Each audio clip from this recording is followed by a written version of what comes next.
Hi everyone! Today's most frequently asked question is, can I stay employed while doing this business? Absolutely! This business is designed to be flexible and typically requires just 1 to 2 hours per day.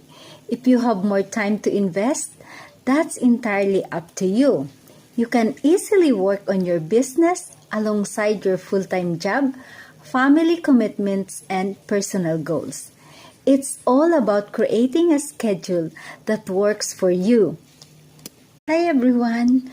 Today's most frequently asked question is, can I stay employed while doing this business?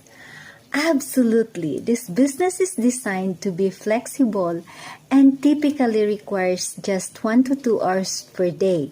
If you have more time to invest, that's entirely up to you. You can easily work on